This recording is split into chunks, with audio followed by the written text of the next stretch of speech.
నిర్మల్ స్థానిక ప్రాంతీయ రవాణా శాఖ కార్యాలయంలో రోడ్డు భద్రతా మాసోత్సవాల్లో భాగంగా ఏర్పాటు చేసిన ఉచిత కంటి వైద్య శిబిరాన్ని, రక్తదాన శిబిరాన్ని కలెక్టర్ అభిలాష అభినవ్ ప్రారంభించారు. ఈ సందర్భంగా కలెక్టర్ మాట్లాడుతూ, రోడ్డు భద్రతా మాసోత్సవాల్లో భాగంగా ఉచిత కంటి వైద్య శిబిరాన్ని, రక్తదాన శిబిరాన్ని ఏర్పాటు చేయడం అభినందనీయమన్నారు. జిల్లాలో ఇప్పటివరకు 26 ప్రమాదకర ప్రాంతాలను గుర్తించి తగిన చర్యలను చేపట్టడం ద్వారా 20 వరకు ప్రమాదకర ప్రాంతాలను ప్రమాదరహిత ప్రదేశాలుగా మార్చినట్లు తెలిపారు. ప్రమాదకర డ్రైవింగ్, హెల్మెట్ లేని డ్రైవింగ్, మైనర్ డ్రైవింగ్ వంటి వాటిపై దృష్టి సారించాలన్నారు.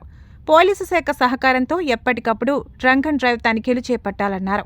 రోడ్డు భద్రతా నియమాలను పాటించని వారిపై చట్ట ప్రకారం కఠిన చర్యలు తీసుకోవాలన్నారు.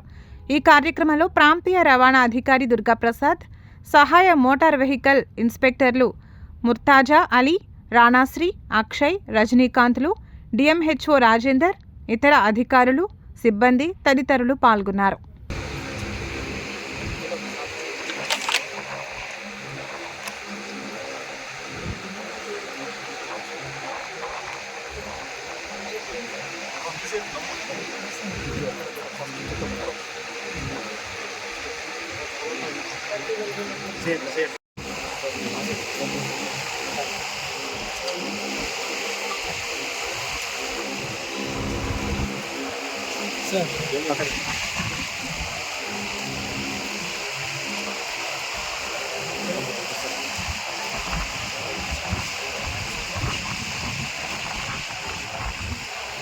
చాలా చిన్న పిల్లలు 15-16 ఇయర్స్ పిల్లలు they are driving the roads.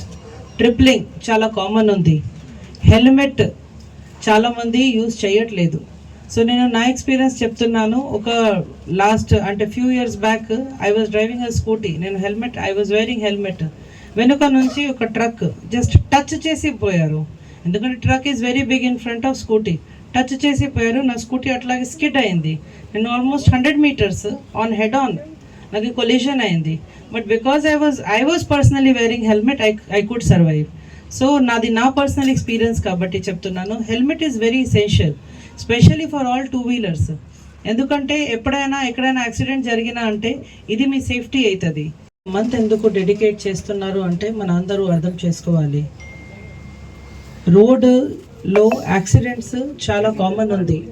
ఒక సర్వే జరిగింది. ఆ సర్వేలో ఏం తెలిసింది అంటే maximum deaths during road accidents happen due to negligence of the drivers. అది చాలా నార్మల్. సర్వేలో ఇది మాట మన అందరికీ మన ముందు వచ్చింది. సో దీంట్లో మనకి ఏం అర్థం వచ్చింది అంటే రోడ్ సేఫ్టీ అవేర్నెస్ చాలా ఇంపార్టెంట్. చాలామంది మన డిస్ట్రిక్ట్లో, మన స్టేట్లో, మన కంట్రీలో 2-wheelers, 4-wheeler people will not have actual knowledge about road safety rules. So pelican signal ఎట్లా ఉంటుంది, పెడెస్ట్రియన్ పాసింగ్ ఎట్లా ఉంటుంది, ఇది అవన్నీ చాలామందికి ఐడియా లేదు.